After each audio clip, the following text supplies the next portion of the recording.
Olá, tudo bom com você? Bem-vindos de volta ao nosso curso do Credo Apostólico, conhecendo as doutrinas centrais da fé cristã. Na última aula nós falamos sobre a pessoa de Cristo. Começamos a falar sobre a pessoa de Cristo, né? Recapitulando algumas coisas que nós falamos, falamos sobre os estados de Cristo, pré-existente, humilhado e exaltado. Falamos sobre o fato de Jesus Cristo ser o Filho de Deus, e que somente uma relação de filiação envolve duas pessoas, né? Um filho só é filho porque existe um pai e vice-versa. Falamos que o esvaziamento de Cristo não fez com que ele abrisse mão da sua divindade. Cristo continua homem e Deus durante todo o seu ministério. Cristo foi concebido por obra do Espírito Santo, nasceu da Virgem Maria. A união das duas naturezas, da natureza divina e a natureza humana, na pessoa única de Jesus Cristo, chama-se união hipostática ou unio personalis.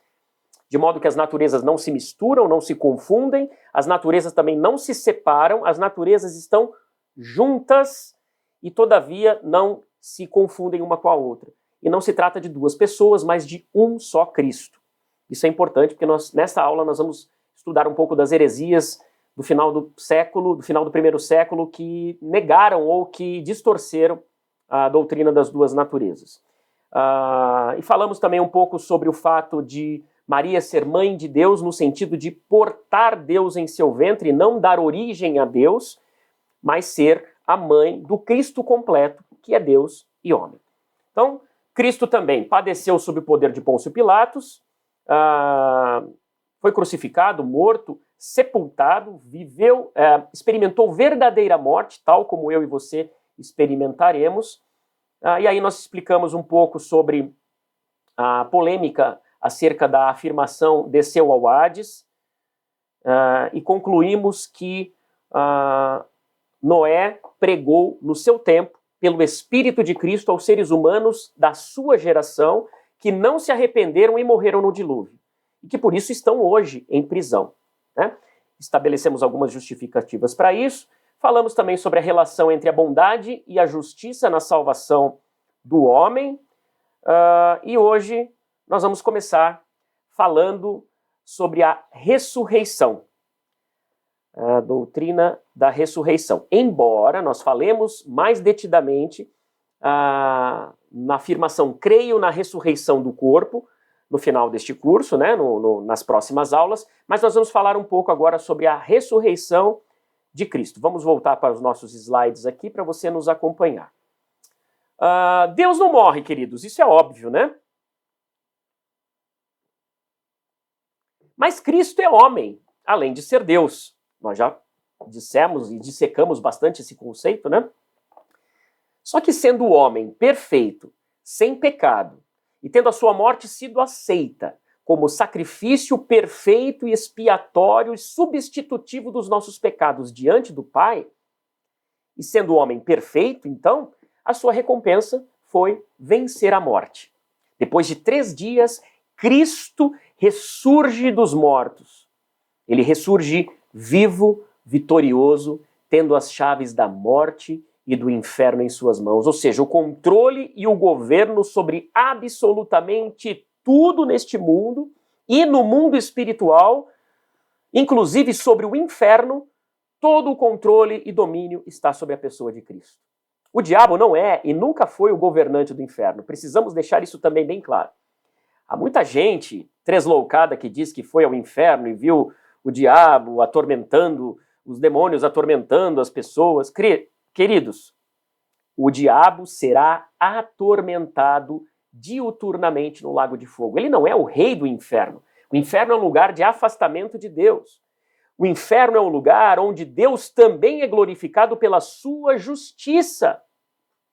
E não é um lugar onde o diabo reina. Então Cristo é o dono e o governante sobre todas as coisas, visíveis e invisíveis, tronos, poderes, potestades, tudo isso, como diz a carta de Paulo aos Colossenses. A sua ressurreição, então, foi a garantia cabal da vitória, porque Cristo morreu, pagou o preço, mas a vitória final e cabal contra o diabo e as hostes demoníacas foi justamente ter ressurgido vivo ao terceiro dia. Porque Cristo, queridos, não venceu apenas a sua própria morte. Por ser homem perfeito e um perfeito representante de toda a raça humana, a morte de todos os seres humanos, a morte que todos os seres humanos enfrentarão e já enfrentaram, toda essa morte foi vencida na cruz. E por causa disso, a nossa morte futura já não nos assusta mais. Ela não é uma coisa a qual nós devemos temer, porque Cristo abriu uma porta que ninguém pode fechar. O nosso último inimigo, conforme diz a palavra do Senhor, que é a morte, será vencido. A morte, para nós que cremos, é apenas um portal, uma porta que se abre para a presença eterna de nosso Senhor e Salvador Jesus Cristo. A morte, para o crente, ela só apressa a sua ida até a presença de Deus. É por isso que a gente tem que confiar em Deus e saber que Deus tem um propósito em todas as coisas. Não devemos temer a morte. Também não devemos desejar a morte. Mas não devemos tratar a morte como algo que está sob a esfera do inimigo e que o inimigo tem o poder sobre a morte. E vivemos aí num mundo dicotômico, às vezes, na nossa cabeça, uma guerra entre parece que o inimigo está disputando a nossa vida. Queridos, se Deus permitir que nós venhamos a sair deste mundo, seja por que motivo for, velhice, doença, morrer dormindo, morrer num acidente, de qualquer forma, nosso destino já está traçado. Por quê? Porque Cristo ressurgiu ao terceiro dia, como primícia dos que dormem, ou seja, o primeiro que abriu a porta, o primeiro que ressuscitou dessa forma, garantindo que eu e você um dia vamos ressuscitar também.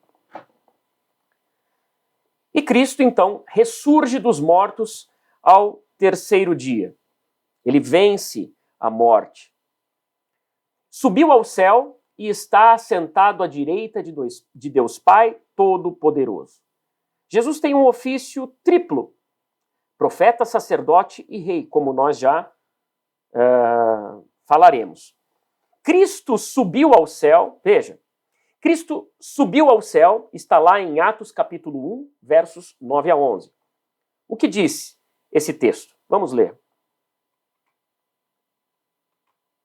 Atos, vou projetar aqui a Bíblia, Atos 1, 9 a 11.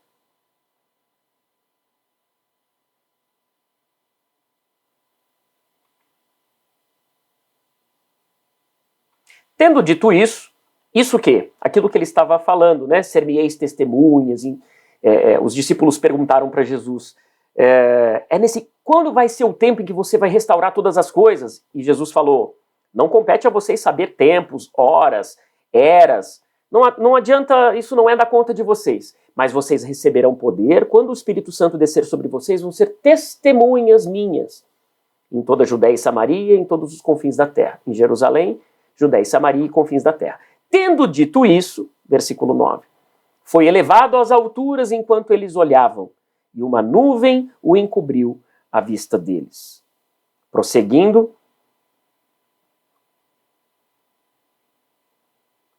e eles ficaram com os olhos fixos no céu enquanto ele subia. De repente surgiram diante deles 2 homens vestidos de branco, que lhes disseram, Galileus, por que vocês estão olhando para o céu? Este mesmo Jesus, que dentre vocês foi elevado ao céu, voltará da mesma forma com que viram subir. Que promessa gloriosa, né? Que maravilha. Cristo, então, subiu ao céu, assentou-se à direita da majestade, conforme está escrito em Hebreus 1:3, e ele prometeu que virá de lá para julgar vivos e mortos. Apocalipse 16 e 22:12. Depois você confere na sua Bíblia, para a gente não perder muito tempo aqui com os slides dos vídeos, tá? Dos textos. Então, como sacerdote, Cristo adentrou ao Santo dos Santos. Veja, o Santo dos Santos, antes de Cristo, era um lugar físico, um lugar separado por um véu, e não era um véu como nós pensamos talvez na nossa cabeça, um véu de noiva, né? Um véu fininho. Não, o templo tinha um véu espesso, grosso, e separava o lugar em que ficava o povo e o lugar onde o sumo sacerdote adentrava para levar o sacrifício dos animais, o sangue do sacrifício dos animais até o lugar onde a presença de Deus iria então aceitar aquele sacrifício. Então Cristo, quando morre, o véu se rasga sobrenaturalmente, de alto a baixo, quer dizer, simbolizando, já não existe mais separação entre Deus e os homens. Não existe separação. Cristo fez essa ponte. Então, como o sacerdote, ele adentrou ao Santo dos Santos, como o sacerdote levava o sangue dos animais, ia até, representando o povo, ia lá para que então Deus perdoasse. Cristo é esse sumo sacerdote que adentra espiritualmente a esse lugar reservado, né, que no Antigo Testamento era inacessível ao povo, então passa a ser totalmente livre acesso a nós. Por quê? Por meio do seu sangue perfeito e suficiente. Nunca vai haver, então, portanto, necessidade de outro sacrifício. Sacrifícios de animais, sacrifícios de dinheiro, sacrifícios de qualquer outra coisa que inventem, nada disso será necessário para sermos salvos. É por isso que Cristo é o nosso advogado perante o Pai.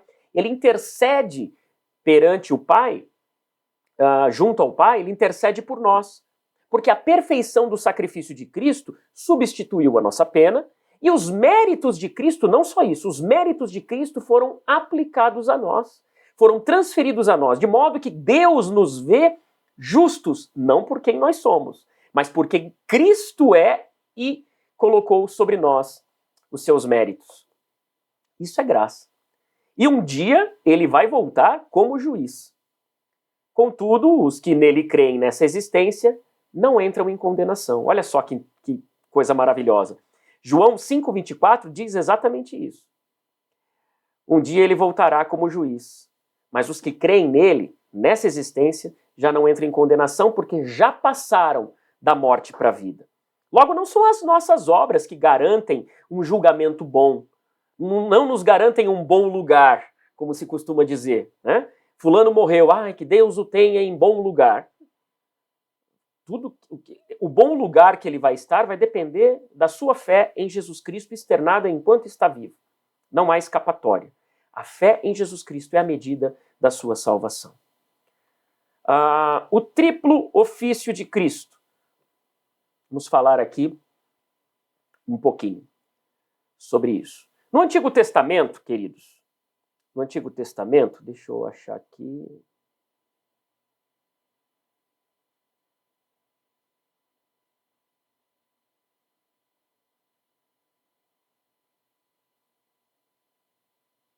No Antigo Testamento, estes ofícios, profeta, sacerdote e rei, eram exercidos por homens capacitados sobrenaturalmente pelo Espírito Santo, todos eles como sombras do que Cristo haveria de ser de forma perfeita. No futuro, né, enquanto viviam lá, o futuro seria o que Jesus Cristo foi para nós. Né? Hoje é o que nós dissemos. Hoje nós olhamos para trás e vemos o que Jesus fez e fomos salvos por ele. Os nossos irmãos no Antigo Testamento olhavam para frente e viam pela fé aquilo que Jesus seria, o Messias esperado. O triplo ofício de Cristo é isso. No Antigo Testamento tinham profeta, sacerdotes e reis. O rei resolvia aspectos civis e militares, né? Defendia o povo, estabelecia a soberania, era a figura da soberania do povo e era um representante do rei de Israel, que é Deus. O profeta, né, era aquele que, mais do que predizer o futuro, o profeta era aquele que levava a palavra de exortação ao rei, quando o rei se desviava do seu caminho, quando o rei deixava de cumprir os preceitos da lei de Deus. E o sacerdote era aquele necessariamente imbuído das questões religiosas, das questões relativas ao sacrifício. Era ele que ministrava diante de Deus a oferta de sacrifícios em perdão dos pecados. Agora, nós vemos que Cristo personificou de forma perfeita os três ofícios em sua pessoa própria. Veja, no Antigo Testamento temos profetas, nos lembramos dos profetas maiores, dos profetas menores, Isaías, Jeremias, Ezequiel, Daniel, todos esses profetas morreram, cumpriram seu propósito. Sacerdote, nós lembremos de Abiú, Nadab, que foram sacerdotes maus, né? Caifás, né? Nos tempos de Jesus, um sacerdote também responsável, né? Anás e Caifás foram responsáveis também pelo julgamento de Jesus ali, naqueles desenrolar dos acontecimentos. Enfim, outros tantos sacerdotes no Antigo Testamento. E rei, lembremos do rei Davi, o melhor rei, o rei mais proeminente que Israel já teve, rei Salomão, rei Saul, rei Asa, Josafá e tantos outros reis de Israel. Mas Cristo cumpre perfeitamente esse triplo ofício. Como profeta, as palavras de Jesus foram a perfeita interpretação da lei de Deus. Veja, Moisés profetizou que nos últimos tempos seria levantado um profeta entre seus irmãos. Isso está lá em Deuteronômio 18, 15 a 19. E Pedro confirma isso em Atos 3, 22.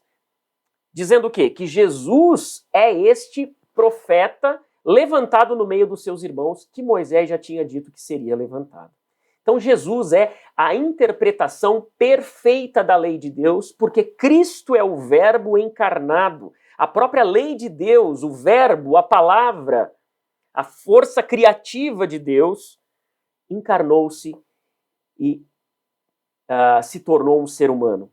Cristo como profeta, então, tem a perfeita interpretação da lei. Cristo como sacerdote é o perfeito sacerdote, é o sumo sacerdote perfeito e eterno. Ele não é temporário. Cristo é um sacerdote eterno, porque é perfeitamente mediador entre Deus e os homens de forma perene, para sempre. Isso está lá em 1 Timóteo, capítulo 2, versículo 5, e Hebreus 5. Depois você anote esses textos e leia detidamente aí onde você estiver, na sua casa, enfim. Além disso, Cristo, além do sacerdote, né, Cristo também foi a oferta pelo pecado do ser humano. Então Cristo é o sacerdote que leva a oferta ao altar. Ele mesmo também é a oferta, porque ele oferta a sua própria vida. E a cruz foi o altar onde todo esse sacrifício foi levado e derramado. E como rei, a primeira vinda de Cristo evidenciou um reino de Deus estabelecido. Cristo estabelece o seu reino, tanto é que ele fala, cuidado, o reino de Deus não vem de forma exterior, o reino de Deus já está entre vós. Cristo inaugurou esse reino na sua primeira vinda, com a edificação da igreja pelo poder do Espírito Santo, com a descida do Espírito Santo sobre a igreja. Este reino, então, se expandiu. Agora, quando Cristo voltar, este reino vai ser consumado. Vai haver, então, a consumação final de todas as eras, novo céu e nova terra, um reino que jamais terá fim. Então, vemos aí os três ofícios de Cristo em sua única pessoa. Antes, ofícios desempenhados por pessoas diferentes. Rei não podia fazer papel de sacerdote, profeta não podia fazer papel de rei e vice-versa. Mas Cristo é perfeitamente profeta, sacerdote e rei. Agora, queridos, vamos falar um pouquinho sobre algumas heresias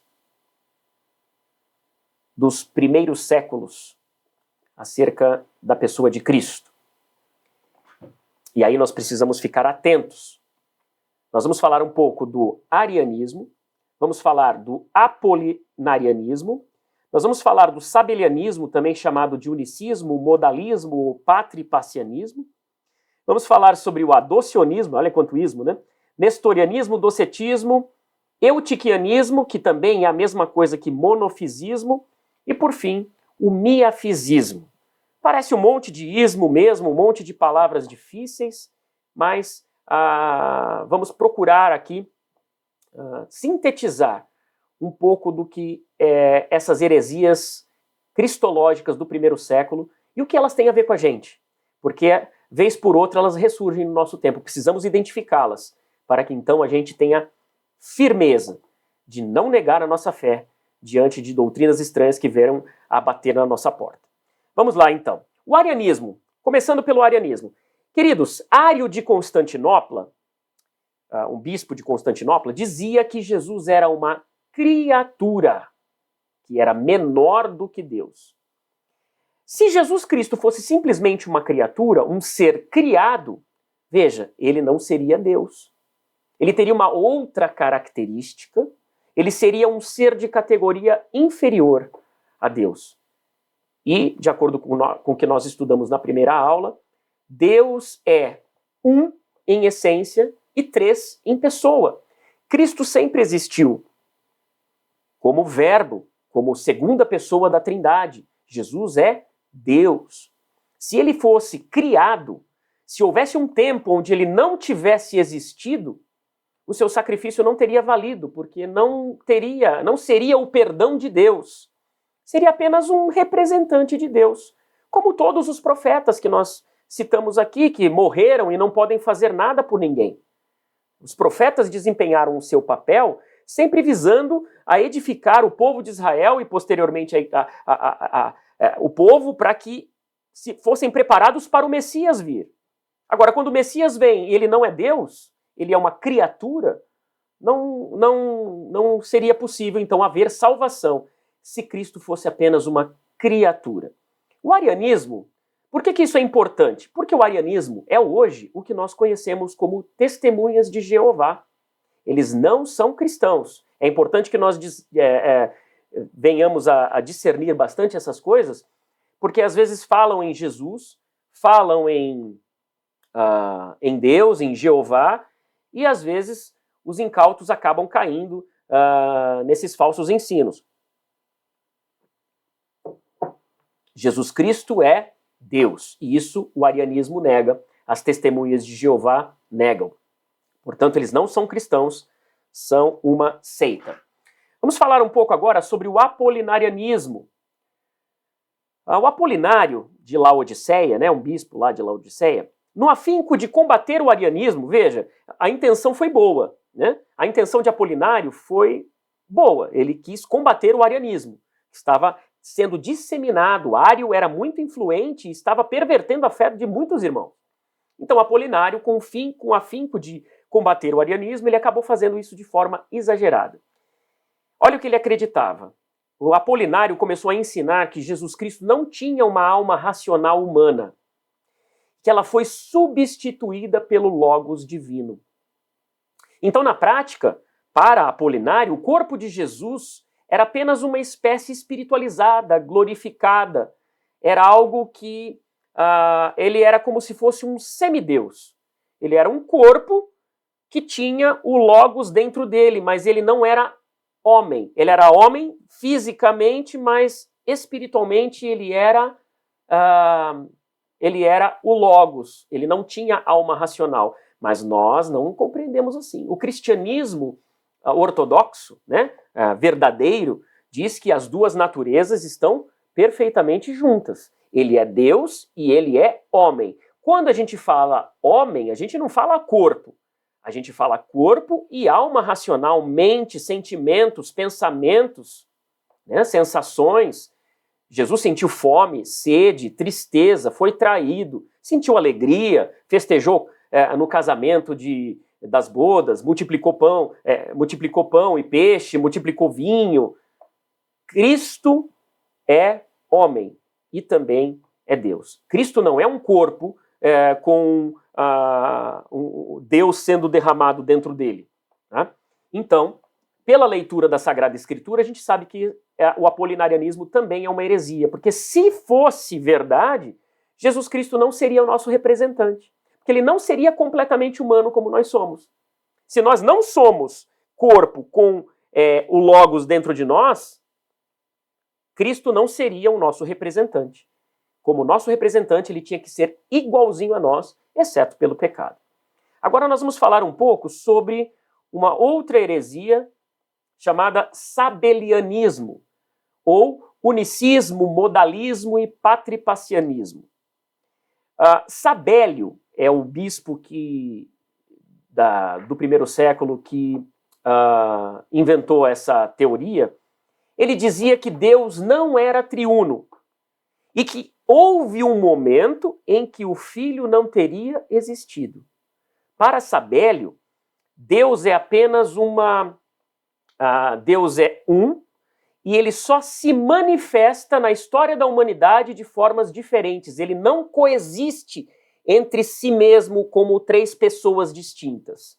E isso afronta cabalmente a nossa fé. Sabélio afirmava que havia um momento, então, que o Filho não teria existido. O Filho de Deus, então, não teria existido. Então, aquilo que nós falamos no começo da aula passada, em que Jesus, sendo Filho de Deus, só é possível que alguém seja filho se uma outra pessoa for pai, e só se pode dizer que alguém é pai se alguma outra pessoa é filho, então isso já desbanca essa teoria, né, essa doutrina errônea. Ele dizia que Deus se manifestava, então, de diversos modos. Por isso, o sabelianismo também é chamado de modalismo ou monarquismo modalista. Por quê? Porque dizia Sabélio que no Velho Testamento Deus se manifestava como Pai. Depois, em Jesus Cristo, se manifestou como Filho e hoje só se manifesta como Espírito Santo. Essa heresia também deu origem a uma outra heresia chamada patripassianismo. O que significa isso? Do latim patri, pai. Passianismo, paixão, ou ideia da paixão. Então, essa ideia apregoava que quem morreu na cruz era o pai. Só que a palavra de Deus diz que é o filho que morre na cruz. Por que isso é importante nós sabermos? Porque há entre nós hoje diversos defensores desta heresia. E nós precisamos dizer para que estejamos alertas e atentos. São elas: Igreja Pentecostal Unida Internacional, Igreja Pentecostal Unida do Brasil, o Ministério Voz da Verdade, bastante conhecido pelas suas músicas, pelo seu grupo de louvor, que inclusive tem até acessado muitas de nossas igrejas evangélicas. Outro ministério, a Igreja de Deus Internacional, do irmão, ele se denominava Irmão Eli Soriano, né? Ele era filipino, já falecido. Igreja Tabernáculo da Fé, a Assembleia de Deus do Nome de Jesus Cristo. Não é todas as Assembleias de Deus, veja bem, né? Um ramo da Assembleia de Deus chamado Assembleia de Deus do Nome de Jesus Cristo. Essa é unicista e, portanto, herética. E outra, dentre outras, tá? Mas, por fim, eu cito a literatura da igreja local e da árvore da vida. Aquela denominação que foi fundada por Witness Lee. Eles também são unicistas e, portanto, não devem ser seguidos. Vamos, então, seguindo, falar um pouco sobre o adocionismo. Essa heresia apregoava que Jesus Cristo nasceu como um homem comum e que só se tornou Deus depois do seu batismo. Como se o Pai, no batismo, adotasse a Jesus como seu filho. E por isso, então, se chama adocionismo. Isso é heresia, e graças a Deus não tem representantes dessa heresia nos dias de hoje. Agora nós vamos falar um pouco sobre o nestorianismo. Essa heresia, precisamos estar atentos, porque ela é o que deu origem aos concílios, salvo engano, de Calcedônia. Isso mesmo. Concílio de Éfeso e concílio de Calcedônia. Esses dois concílios, realizados nos tempos dos pais da igreja, ele condenou Nestório e o nestorianismo como heréticos. O que diz o nestorianismo? Nestório era o bispo de Constantinopla. Ele dizia que o Cristo homem era uma pessoa e o Cristo Deus era outra pessoa. Duas pessoas diferentes presas no mesmo corpo. Nestório separava tanto as naturezas que acabou considerando que Cristo tinha duas personalidades diversas, o que é uma grave heresia. Nós já estudamos aqui que há uma dupla natureza de Cristo, mas uma única pessoa. O unicismo também acaba sendo nestoriano também neste ponto, para justificar as orações que Jesus fazia. Os unicistas afirmam que a natureza humana de Cristo conversa com a natureza divina de Cristo. Isso é um absurdo, porque acaba separando as naturezas como se fossem personalidades diferentes, e isso também é heresia. Cristo orava ao Pai, porque ele, sendo filho, não era o Pai, embora sendo o mesmo Deus. Doutrina da Trindade, da sua forma mais clássica, mais básica de compreender. Então, as naturezas não conversam entre si, né? São pessoas que conversam umas com as outras. Quando o filho ora, ora para o Pai. Quando o Pai fala do céu com o Filho no batismo, ele fala com o Filho. Lá em Lucas, o relato é: Tu és o meu Filho amado em quem tenho prazer. Cristo é plenamente Deus e plenamente homem, são duas naturezas em uma só pessoa. Então, o concílio de Éfeso, em 431 depois de Cristo, olha, 4 séculos depois de Cristo, estavam tendo essas heresias que precisavam ser combatidas. Então, foi afirmado como declaração de fé as duas naturezas de Cristo, que são unidas em uma única pessoa, nosso Senhor e Salvador, sem mistura, sem confusão e sem separação. Esta doutrina estabelecida no Concílio de Éfeso, todos nós cristãos, protestantes e católicos também subscrevemos, acreditamos na mesma coisa, né? Então, o nestorianismo é heresia pura. Logo, quais as implicações disso? Se há uma única pessoa e não duas, como Nestório dizia, Maria, como nós já dissemos na aula passada, Maria é mãe de Deus, no sentido de portadora do Deus em seu ventre, que é homem e Deus. Cristo é uma pessoa só, uma pessoa completa, sendo homem e sendo Deus. Maria não gerou a divindade de Jesus Cristo, né? E nem podemos dizer que Maria é mãe da parte humana ou mãe do homem Jesus. Porque quando separamos a humanidade da divindade, nós já estamos fazendo como Nestório, dividindo cabalmente Jesus como se fossem duas pessoas diferentes. Uma mãe não pode ser mãe de uma natureza. A mãe é mãe da pessoa completa, como nós também já explicamos na aula passada. E Concílio de Éfeso, por isso, vai dizer que Maria é mãe de Deus, mas não focando a divindade de Maria, de maneira nenhuma. Não foi isso que o Concílio de Éfeso fez. O Concílio de Éfeso foi para atacar a heresia de Nestório. Então, ela se refere à maternidade, não da Trindade, mas à maternidade do Verbo encarnado. Percebe a diferença? E eu quero que você, se tiver dúvidas, escreva para nós, se pudermos explicar de uma forma mais didática, ou se pairar dúvidas, enfim, sobre este assunto ou sobre qualquer outro ponto que nós passamos aqui, por favor, nos procure nas nossas redes sociais e também no grupo do Telegram, onde essas aulas estão sendo disponibilizadas. Graças a Deus, até onde se sabe, não existem representantes do nestorianismo hoje, né? Não existe igreja nestoriana, para a glória de Deus, né? A única que existia, né, a igreja assíria do Ocidente, do Oriente, ela negou essa doutrina de Nestório e aliou-se ao restante da igreja que afirma que Cristo tem duas naturezas, mas é uma só pessoa. Próxima heresia é o docetismo. O que é o docetismo?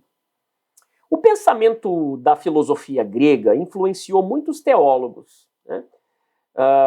Sobre a parte da sistemática, parte da construção do pensamento, do raciocínio, isso é uma contribuição boa. Todavia, a parte filosófico-religiosa dos gregos, que influenciou muitos teólogos cristãos, na verdade, foi um desserviço. Por quê?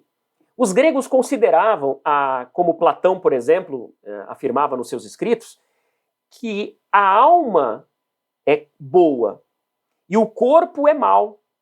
A alma tende a se elevar e o corpo aprisiona a alma, de modo que você só é livre quando o corpo não atrapalha, quando você está fora do corpo. E, na verdade, o docetismo, o que ele vai fazer? Ele usa essa ideia dos gregos, que é uma ideia errada. Por quê? Porque se há ressurreição do corpo, se Cristo teve um corpo e tem um corpo hoje glorificado, o corpo não é algo ruim em si mesmo. As marcas do pecado sobre o corpo é que, de fato, são um problema e que vai ser restaurado na ressurreição. Mas veja, Deus criou as coisas todas boas. Adão foi criado com um corpo. E Deus disse o quê? Tudo era muito bom. Então, com essa doutrina, então, entendendo que o corpo é mau e que as coisas espirituais é que são boas, o docetismo acabou apregoando que o corpo de Jesus era apenas muito parecido com o nosso, era uma espécie de ilusão ou holograma, um espectro, por assim dizer. Então, segundo essa doutrina, Cristo teria descido do céu, passado pelo útero de Maria, sem que tivesse recebido nenhuma partícula de corpo humano. Mas, como nós já dissemos, se Jesus apenas parecesse um homem e não fosse de fato, ele não seria o nosso representante, não poderia nos salvar. Você percebe como essas doutrinas heréticas, elas afetam cabalmente as questões salvíficas da nossa vida? Então, temos que ficar onde a Bíblia fala, nós temos que calar onde a Bíblia cala. Todo o exercício teológico deve estar de acordo com a palavra de Deus. No afã de inventarmos algumas coisas, acabamos escorregando em outras. E isso é muito perigoso, pode custar a sua salvação. Não somos juízes de ninguém, né? Deixemos isso bem claro. Mas eu não pago para ver de ir até a beira do precipício para saber se é ou não. Então fiquemos com a verdade, reneguemos todas as heresias. A palavra de Deus nos mostra em diversas passagens que Jesus aqui na Terra é homem. Né? Jesus chorou, Jesus se alegrou, como nós já dissemos. Só um homem pode morrer. Cristo experimentou verdadeira morte. Né? Como consequência, a morte e ressurreição de Cristo, de acordo com o docetismo, seriam meramente aparência. O seu corpo não era real, então não havia o que ressuscitar. Isso é heresia pura, não podemos de maneira nenhuma acreditar nisso. E os docetistas eram influenciados também pela filosofia grega, como já dissemos, e pelo gnosticismo. O gnosticismo era uma seita iniciática que apregoava, logo no primeiro século, que as pessoas precisariam de uma iluminação secreta, como uma sociedade secreta, para então atingir a iluminação etérea que a maioria das pessoas não era capaz de compreender. E por que isso é importante? Porque eles negavam a corporeidade de Cristo. Então o docetismo, o gnosticismo, todos baseados na filosofia grega, negavam a humanidade perfeita de Cristo. E nós lembremos que o apóstolo João escreveu o seu evangelho para combater o gnosticismo. As cartas de Paulo, muitas delas também foram escritas com o objetivo de combater o gnosticismo. O apóstolo João vai dizer na sua carta que a verdade, a palavra da verdade foi vista por eles, foi apalpada. Veja, foi vista e apalpada. Só podemos enxergar e tocar um corpo humano material. Tomé mesmo também tocou nas mãos de Jesus, colocou o dedo lá, né, no lado e nas mãos furadas de Cristo depois da sua ressurreição. Então não tem como negar a natureza humana de Cristo. Veja, quando negamos a natureza divina de Cristo, dizendo que Cristo é um mero homem e não era Deus, ou quando negamos a humanidade de Cristo, dizendo que ele é só Deus e não é homem, não pode ter sido homem, todos esses extremos nos fazem cair em armadilha que afeta a nossa salvação. Passemos para a penúltima heresia, que é o eutiquianismo, também chamado de monofisismo. Monos, único. Físio é corpo, ou natureza. Eutiques de Constantinopla, né, daí eutiquianismo, porque o bispo Eutiques de Constantinopla dizia que Jesus só tinha natureza divina e que acabou absorvendo a sua humanidade. É muito parecido com o docetismo que nós acabamos de falar, né? Ele negava valor e autenticidade dos atos humanos de Jesus. Então, quando Jesus abraçava, tocava, quando Jesus chorava, Eutiques não dava valor, como se isso não fosse algo real, de fato. Para ele, a natureza divina absorveu a natureza humana, de modo que acabou... O resultado disso é que Jesus, então, não é nem humano e nem divino, né? Ele é um terceiro gênero híbrido, né? De acordo com essa teoria. Por último, o miafisismo, que é uma pequena variação do monofisismo, né, que a gente acabou de dizer. E quem defende essa heresia são as igrejas ortodoxas orientais da Síria, Armênia, Egito, Etiópia, do sul da Índia. Nesta versão de doutrina, essas igrejas vão afirmar que Jesus Cristo tinha as duas naturezas, mas que elas acabaram se unindo, entrando em fusão, criando uma terceira natureza. Isso é uma heresia profunda, né? O problema das igrejas ortodoxas, que às vezes muitos de nós, às vezes é até simpático a ideia das igrejas ortodoxas por terem rompido com Roma, por terem abolido imagens de escultura, embora tenham pinturas e venerem santos, mas talvez elas tenham rompido com Roma, e isso às vezes nos traz uma certa curiosidade, mas lembremos que o cristianismo está muito para além dessas coisas litúrgicas. Eles são miafisistas, ou seja, acreditam que a natureza humana e a natureza de Cristo se fundiram, criando uma terceira natureza, um terceiro gênero. Isso é heresia, não podemos aceitar.